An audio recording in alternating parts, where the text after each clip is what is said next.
Hello, welcome to the channel. If you're new, I'm Savannah. In today's video, I'm so excited to film. It is my newborn essential list as a minimalist. This is baby number 2 for me. I'm due in 3 months. I also have a 2-year-old. So I've done this one time before. I registered for a bunch of stuff. I tried to go minimal and I was surprised to find how little I actually needed and used. Everybody has their recommendations, their miracle products, but I'm here to share with you guys what I think are the essentials, at least the things that were essential to me. And I'm gonna share all of my skips, all the products I just absolutely would not buy again and didn't use. I'm gonna talk resale value of items, expiration dates on things like car seats. Also during the video, I'm gonna mention which items I think are best thrifted or bought secondhand or just acquired via hand-me-downs through friends and family versus things that I actually think are worth the splurge to buy new. Let's get into it. Newborn essential number 1 for me is quality zipper onesies. I do not mess with the snaps, period. That takes forever. Your baby is going to be sleeping all day long intermittently and obviously all night for the first months of their life. So having a bunch of different cute outfits, dresses, skirts, a little suit set just doesn't make sense. And I actually feel like with onesies, this is one area where I was surprised. I do think it's worth buying quality onesies versus like Target and Old Navy. Yes, of course they work, they do the job. My favorite brand is the Kite Baby onesies, which are super pricey, but the experience of getting your kid into it is so quick, it's so seamless, and the feeling on their skin is just like heaven. Essential number 2 for me is a pacifier. I know some people don't like to incorporate the pacifier, some babies reject the pacifier. My kid loved it. It's been my lifeline since the day he was born, and I plan on using a pacifier again. I don't think you need to buy multiple brands before your baby comes. I would just buy one small pack of like 2 or 3, try those out, and then if your baby rejects it and you really want the pacifier to go, try a different brand. But I don't think you need like 4 different kinds to try. I would just buy one little pack to start with. My next newborn essential is a swaddle. I know not everyone swaddles. Some people don't believe in it. For me, I did it. I liked it. I'm planning to do it again. And I will say I have tried pretty much every swaddle. I probably tried between like 5 or 10 different styles and brands over the course of my baby's infanthood because I had such a hard time with sleep. But I will say I settled on the Ollie swaddle. And one thing to consider with the Ollie versus other swaddles is that you don't have to buy multiple sizes. So with some other swaddles like the Halo swaddle, some people love these little arms up, arms loose, love to dream ones. The thing is you have to buy multiple sizes of these. So factor in the cost of buying all the separate ones. I will say with the Ollie, you only buy one and then you can use it the entire time. So just something to think about, something I didn't consider when I was buying a swaddle. And I wouldn't go crazy and buy a bunch of different brands. I would just buy one to start with, see how it goes, and then like rock on from there. It's really just trial and error. My next essential is just muslin cloths or burp rags. So those big muslin blankets, some people use them as swaddles, they'll call them swaddles. Those are really great for so many different purposes. Obviously to use as a blanket on your baby, to cover your stroller. Also, I loved using the muslin cloth as a cover up while I was nursing out in public. I did buy a bunch of little tiny burp rags, kind of like smaller ones you could throw over your shoulder, but I ended up gravitating towards just using my muslin blankets for everything. You do go through quite a few of those. I think personally, maybe I'll get like 5 muslin blankets. I'm just gonna thrift them this time around, and I think I'll start there and see how I do. My next essential I don't have on hand because I sold mine. I sold most of my baby stuff, but I added it to my registry. I'm gonna rebuy one, which is a manual breast pump. So if you plan to breastfeed and you wanna collect milk without using like an electric pump and going that way, I really enjoyed using the manual pump. It's literally just a silicone piece. I used the Haka brand. I also tried the LV Curve and liked that one a lot. But essentially, while you're nursing your baby on one side, you can attach the thing, you just squeeze it and it suctions on, and the milk naturally falls down into that manual pump, aka just a little silicone container, while the baby nurses.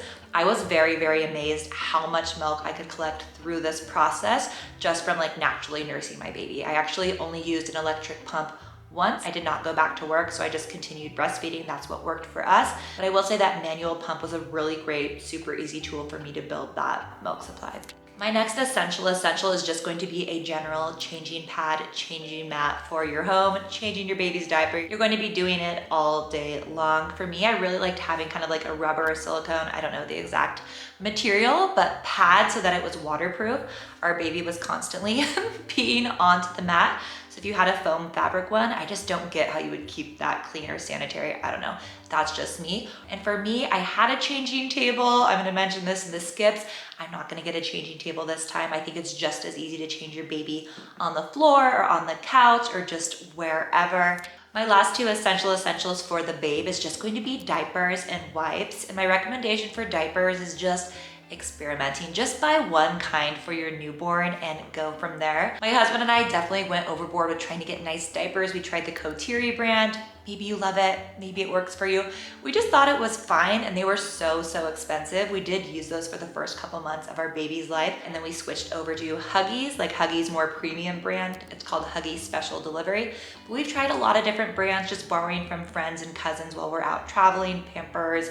I tried the Costco diapers. Everyone has their preference, and I think it just totally depends on your kid's skin and sensitivity, or just like what you prefer in a diaper, or maybe you care about the prints of the diaper. And then as far as wipes go, I recommend doing the same thing, just trying out different wipes.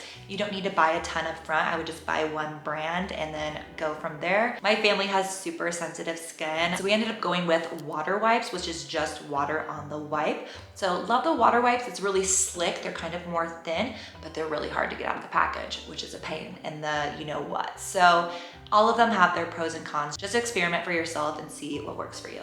My next newborn essential is number one when it comes to like gear, which is the Doona. The Doona is a car seat and a stroller, and it is extremely expensive. We bought ours for 500 bucks. Actually, my in-laws got it for us. Best gift ever for our last baby. And they resell so well. So we resold ours, I think, for 400, which is crazy after we used it for an entire year. We did have a different stroller that we purchased to use in conjunction with the Doona, but we used the Doona, I would say like 99 out of 100 times that we left the house.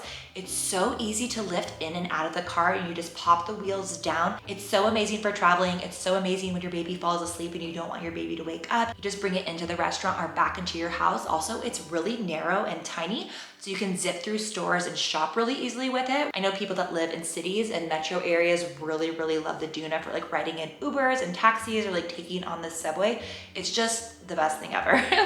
Obviously, I love the Doona, and one thing to consider when it comes to car seats is that they do have an expiration date because of the foam within the car seat. It needs to be, I guess, current enough to meet those safety standards. Also, when it comes to car seats and strollers, I would definitely consider if you're going to have multiple children and what your plan is for like the closeness in age. So that's a lot on like car seats, strollers, but I do think Doona is like a crazy good product that is a really good value.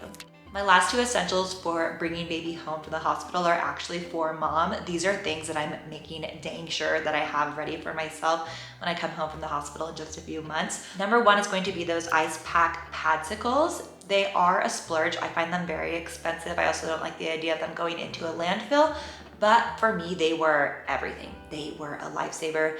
They made me comfortable. They put me at ease when I was in a ton of discomfort. And so for me, I will definitely have a fat stack of those waiting for myself. And then the other essential for mom is just having the most cozy pajamas, loungewear, robe that you can possibly think of. Think of the softest material, and that's what you're gonna wanna have draped on your body. Moving on to my love to haves. These are the things that I will most likely have in my home again. I will acquire pre-birth, but that I could have survived technically without them last time around. So number one for me is going to be an electric breast pump.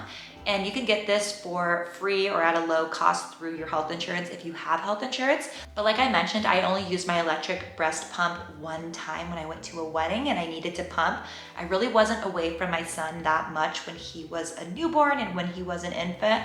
I don't know if that's a good or a bad thing. I'm just mentioning that I didn't use my electric pump. And I know people that's all they do. They pump full time. That may be your journey. You know, it's totally unpredictable how breastfeeding is going to go. Or maybe you don't even want to breastfeed. Maybe you have a plan for a formula or you just want to pump and do bottles. I will be ordering one again. I sold my last one, or I think I donated my last one. So I'll get another one through my insurance, but who knows if I'll use it. Maybe I will use it a ton this time around.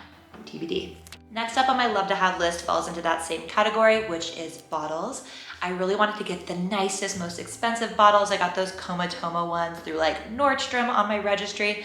And then we just never really used bottles. At least for me with motherhood, I had just taken the path of least resistance. And for me and my baby, breastfeeding was just faster and easier when I was feeling super tired. So this time around, I think I'm gonna purchase like maybe 1, 2, or 3 glass little baby bottles before the baby comes, but I don't think I will use them right away. Again, TBD. Another item on my love to have list is a baby wrap. I was hell-bent to get a super cute, kind of like neutral, Solly baby wrap. It's kind of a more expensive brand they sell at Nordstrom. It's this really nice stretchy jersey. It is really wonderful. Do I think you need a baby wrap? Maybe not. Again, it totally depends on your baby. Some babies will not sleep if they're not on mom's chest or on dad's chest. For me, I just really liked the freedom that this wrap gave me. I was able to do things around the house and still have the baby on me. So would I splurge on the Solly brand again? No, probably not. I would probably try to find one on Poshmark or one at a thrift store just in this soft jersey material. I do love my wrap, but could I have survived without it? Absolutely. The next item on my love it list is also a sleeping item, which is a bassinet. I bought the cutest bassinet last time. I was so excited about it. Could I get my baby to sleep in the bassinet? No, that never really happened. Didn't plan to be a co-sleeper, but that's what happened for me and my baby. After you're up 110 times in the night and you're trying to fall asleep and you haven't slept in a few days, again, you kind of just take the path of least resistance. So our baby ended up in the bed with us. I do regret buying like an expensive bassinet. I did resell it. I got most of my money back for it, but I will say it's not on my essential list. I am going to get one this time around because I'm gonna try again with getting my baby to sleep alone in the bassinet. So I'm just mentioning this one more to make a note that your baby may not sleep the way, eat the way that you plan. Just be open to it. Next item on my love to have list is a baby blanket. It's not on the essential list because you can just use a blanket you already have in your house. It doesn't have to be a special baby blanket, but I do think it's nice having those smaller blankets. You'll have your muslin cloths if you go that route for your Burke rags, which really does serve as a blanket in some instances, but you may want a cozier blanket, a more plush blanket, maybe something kind of like Sherpa or velvety. But again, you can always just use a little fleece blanket you have at your house. Any blanket truly will do. Next up on my love to have list is one of those little cushion baby holders, sleeping places. Technically your baby's not supposed to sleep in it, but I know a lot of people do that. So Dockatot is a brand that a lot of people like. We did have a Dockatot at one point. I didn't really like it that much. I don't know why. I just like don't like the prints. I don't like the shape. I know there's like a lot of Dockatot stands out there, but for me, I'm just like, eh. We had a, what's it called? Snuggle Me. I'll put it up on the screen here. I really liked that one. I liked how it felt and how it looked, but it's so tiny and your baby grows out of it really, really fast. And so I don't think it's a good value. So I don't know, maybe you can find one secondhand or find a different brand. I just wouldn't spend over like $50 on one of those freaking little cushions. So that's why it's a, a nice to have, a thing that I liked and I will buy again, but it's not like an absolute essential, can't survive without. The next item on my love to have list is going to be a baby bathtub. I definitely registered for a pretty expensive bathtub from Nordstrom last time and it was just okay, honestly. It was one of those fold down ones. I'll insert a picture. It's not bad, I just wouldn't rebuy. And this time I'm just planning to buy one from the thrift store if my sink doesn't work. So I'm actually not gonna buy one at all. I'm gonna try using my sink. That's my plan, to go bathless for now, and then if the sink's not working for some reason or once my baby grows out of the sink, I think I'll just go and thrift a bathtub. I just don't like the idea of buying another plastic bathtub brand new again. It just doesn't sit well with me knowing it's just gonna end up in a landfill. The next few items on my love to have list are going to be a play mat and a baby play gym, which is that little thing they lay under that has like keychain type things or like black and white contrast cards. You'll find that your newborn doesn't do much. They're just like learning to like open their eyes and see. And so they don't need much. They don't need many toys. Honestly, you don't even need a baby mat technically. I like it because it gives a little extra cushion under their sweet little head. But again, you could always just use a blanket that you have at your house. I got this one from IKEA. It is a fun way to kind of add that personality of your baby theme. If you're into shopping and like having cute baby accessories, I am. So I do like to shop for some stuff. I think it's fun to get a cool baby mat because it's basically another feature in your house if you keep it out in your living room. Last time I had the Love Every mat and little play gym, and honestly, I didn't like it that much. I went to a lot of other friends' houses who had cheaper ones or ones that they had thrifted and they were like better looking, and I think just did the same thing. So anyway, baby play gym, baby mat, not super needed right when you get home from the hospital, but later in the newborn phase, I do think it's nice to have, and I obviously already have this mat and I'm gonna be using it. My last newborn essential on my love to have it list are gonna be baby booties, and these ones are so silly. They were gifted to us last time, these little bunnies with a rattle. I think just like a more normal thick sock or booty will do.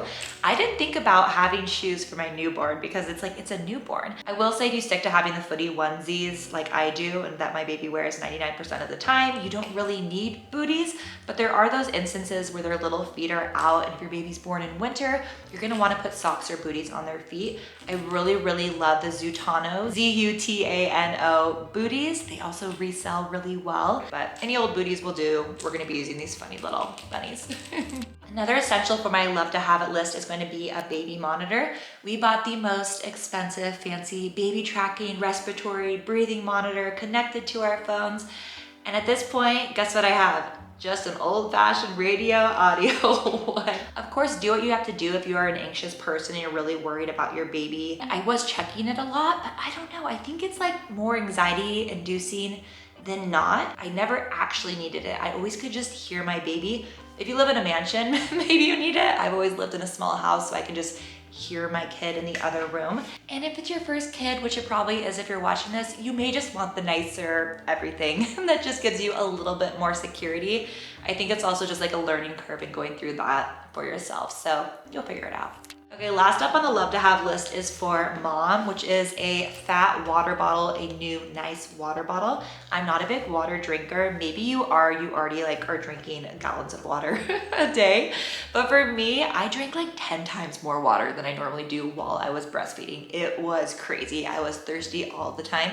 My husband was just constantly refilling this water bottle. Definitely recommend getting yourself a great water bottle, a bigger water bottle than usual if you don't have one.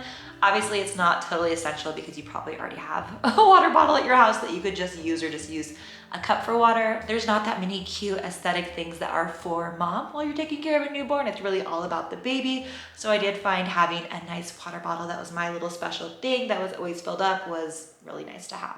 Now we are going to go through my skips list. I'm gonna try to make this a little bit quicker because it's quite a long list, and I'm just gonna give you context why. Number one, a rocking chair.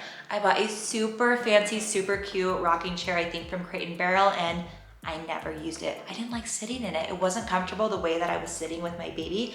Also, I ended up breastfeeding laying down more. Who even knew that was a thing? If you're having a hard time breastfeeding with your newborn, try laying down. That's how I got it to click. The next skip I already briefly mentioned. It is a changing table. Yeah, a changing table, it works. I used one. I kind of used like an old desk that I have. I just don't think it's absolutely necessary, at least not for me. It's so big and bulky, and I feel like a lot of people think they have to have one, like it's the nursery thing to do, but in my opinion, you don't have to have one. And same goes for a nursery. Your newborn does not need a lot when they come into the world. They just need you, some milk, and a warm place to sleep, and like, that's it. Don't feel like you have to have a whole bedroom dedicated. I mean, who has an extra bedroom these days in this economy? Next on my list is a sound machine, and I actually used a sound machine a ton with our last baby, but I just don't think we really needed it. I think sleep was so hard that we were like, we'll do anything, we'll find anything. And of course it depends on your house. Maybe you live in a loud city, maybe a lot of people live in your house, or like loud pets and dogs barking, and you do need to diffuse that noise. But for me in my house, I'm gonna skip a sound machine this time around. I don't think I need it. I want my baby to get used to sleeping with noise. Okay, next on the list is gonna be like really niche products, like a bottle warmer and a wipe warmer. So many people recommended these. We just didn't use them ever. We never got heavy into bottles, so maybe you were like a ride or die for your bottle warmer, comment below. But for me, I'm skipping those. Next skip is going to be a stroller wrap, or like a breastfeeding wrap fabric. Like I said, I use those muslin blankets for everything. Maybe you love it, but for me, it just, I don't know, it was a little too tight while breastfeeding, and I couldn't like move myself or like, I don't know, get it to go. It just was constrictive. Moving on, oh, the Baby Bjorn bouncer. We had one of those. My kid just didn't like sitting in it. They're super expensive. So if you find that you're wanting one, you can always order one and get it the next day, but I wouldn't spend money on one up front. Same goes for the electric swing. A lot of people swear by the electric swing. Maybe that's how you got your baby to sleep, but for me, I just don't like how they look. They're so big. Never used one, never felt like I needed one. Another thing is just any pricey miracle sleeping products, like a weighted sleep sack. I bought one of those, someone swore by one. It was like $70. Like, that still pains me, and I only resold it for like 40. I'm always thinking about the resale value. Yeah, so wouldn't buy like a lot of miracle baby products. That's one thing you'll see as a new parent while you're up sleepless in the night. It's really messed up. They'll prey on you with all these ads on Instagram and social media. There was many times where I was desperately seeking like weird blackout curtains and like sleep sacks and things that I spent money on that I now realize that was just my baby. Nothing was really gonna help, unfortunately. Just time needed to pass. Next, I would skip just toys. Generally, your baby's not gonna play with toys while they're a newborn. They're not gonna play with toys till they're like way older. They're so interested in the world around them. They're discovering everything for the first time. Also, everything in your house is a toy, like a freaking ladle or whatever you can find in your kitchen. Okay, next is gonna be a crib. You don't need a crib, like the nursery thing. You don't need a crib waiting. Your baby's not gonna use the crib. Well, mine didn't really ever use crib, but you don't need to have that for a very long time. Same goes for the high chair. Like your kid's not gonna start eating solids until 6 months. So you have probably a few months till your baby's born if you're watching this, plus 6 months after that to pick a high chair. Do you really want it sitting in a box in your basement? Maybe. I didn't, so I would wait on that. Another thing is like those bumbo chairs, like little chairs for your baby to sit in while they're a baby. I'm just generally not a fan of products that assist your baby to like do things they're not quite ready for. I feel like they'll get the natural strength through more organic ways to build their strength, like crawl and sit and stand. Same goes with like walkers. There's a lot of science behind it. I'm not a scientist, I'm not a doctor with any of this stuff, but I just don't buy into any products that are like that. And I think some parents like really want those milestones. They want their baby to like walk first or sit first, but I think they're more help than harm in a lot of situations. Another one, oh, a hiking backpack. My husband bought this expensive Osprey hiking backpack. You don't really need that until your baby's older if you're like really into hiking. And if you don't hike that much, I would just borrow one from a friend or rent from REI because they're really, really expensive, or at least buy one secondhand. That's something I would not buy new. Oh, potions, all the lotions and potions. Nipple cream. Some people were like, you need nipple cream. You need it. I had some. It was kind of expensive. Never used it once. Again, everybody's situation's different. I feel lucky that I didn't have to. Also like diaper rash creams. My son has not once got a diaper rash. I don't have a secret. I don't know why that happened. I think I just got lucky. I don't know if it's the diapers or it's the what. I never put anything on his butt. Maybe Vaseline a couple times. But yeah, I think when it comes to what you need for like toiletries, I would just get one soap. I would get a unscented, like fragrance-free soap. You use like the tiniest amount and that's all you need for like the first year. You don't need all the lotions and things. I think less is more when it comes to that stuff. That's also my own personal beauty philosophy as a minimalist. Another skip on my list is gonna be a jogger stroller. My husband was really thinking that we needed one for like a hiking or running. We just never used it. So if you wanna pick up running again or like hiking again, I think maybe buy one or acquire one secondhand at that point when your baby's like a little bit older or when you feel ready to get out there and be active, but I don't think it's something you need to buy early on because they're really expensive. I'm looking down the list and I think that's everything. Those are all of my skips. I'm probably forgetting something. There's so many baby products. Overall, I would say don't buy too much. Just buy the bare minimum. Less is more. Truly, it makes your house feel more calm when it's not cluttered with all of this baby gear and baby stuff. You probably have entered people's homes that have bought the whole store and you walk in and you're like, holy crap, your parents? Now there's a lot of baby stuff in here. Your house doesn't have to look like that. It doesn't have to be like that. And if you don't have a product, like I said, you can acquire it so quickly. So don't stress if you don't have that one thing. You can just always run out and grab it. Your partner can go get it, or your neighbor or a friend can go get it for you and bring it to you. Everyone is always looking to help out new parents of a newborn. Well, you guys, good luck with your newborn. It really is such a sweet time. Maybe you're super freaking pregnant right now. I was watching all of these YouTube videos when I was pregnant in my 3rd trimester. I feel you. I just entered my 3rd trimester. I feel horrible. I feel just like huge. I'm wearing a mini dress right now that normally is like a cute cocktail dress as a shirt. So that's cool. And it's just like not buttoned on the side. So yeah, that's what I'm wearing for the video. It's really just sweatpants from here on out, but that's what I have for you guys. I will catch you in my next one. Comment below your baby essentials, your newborn essentials. They're probably different from mine. And let me know, what are those products that you bought, someone convinced you to buy that you never use, or that a targeted ad got you in the middle of the night with. They do get you sometimes when you're weak. You're very desperate as a new parent, you'll find out, but you'll make it through it. It's such a joyous time. Love you guys. Bye.